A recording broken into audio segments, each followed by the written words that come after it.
ভাই আল্লাহর সাথে যত পাপী থাকে থাক, এটা একটা সেজদায় মাফ হতে পারে ইনশাআল্লাহ।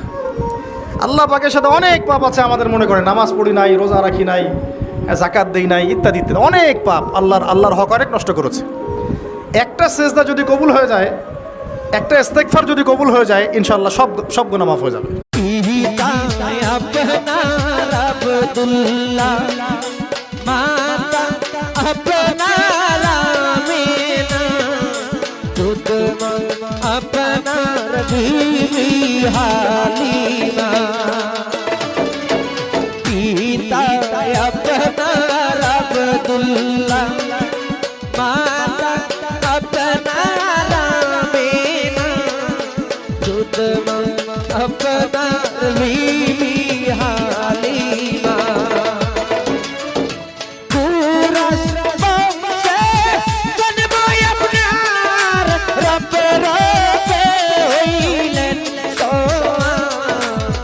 মানুষের আচরণ দেখলে মনে হয়, এখন পৃথিবীতে মানুষের চলাফেরা দেখলে মনে হয় যে এটা তার চিরস্থায়ী আবাসস্থল, এখান থেকে সে কখনো আর যাবে না। খালিদিনা ফিহা, এখানেই চিরস্থায়ীভাবে থাকবে।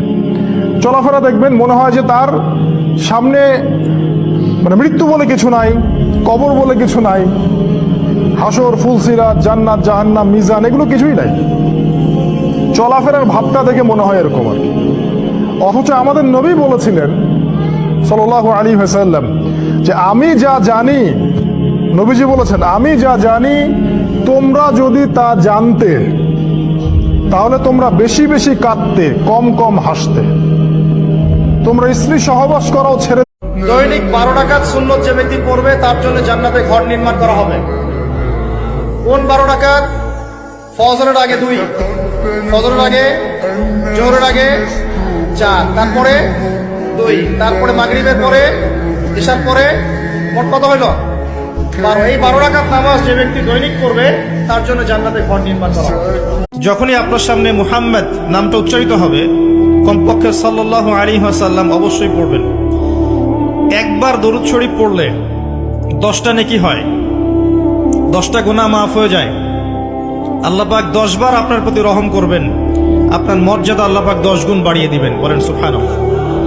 এই জবান বন্ধ হওয়ার আগে আল্লাহরে ডাকতে শেখো।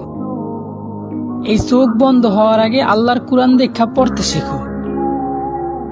এই হৃদয় থেমে যাওয়ার আগে আল্লাহরে অনুভব করতে শেখো। কারণ আমাদের নিঃশ্বাস বন্ধ হয়ে যাওয়ার পর হাজার চেষ্টা করলেও আর এই সুযোগ পাওয়া যাবে না।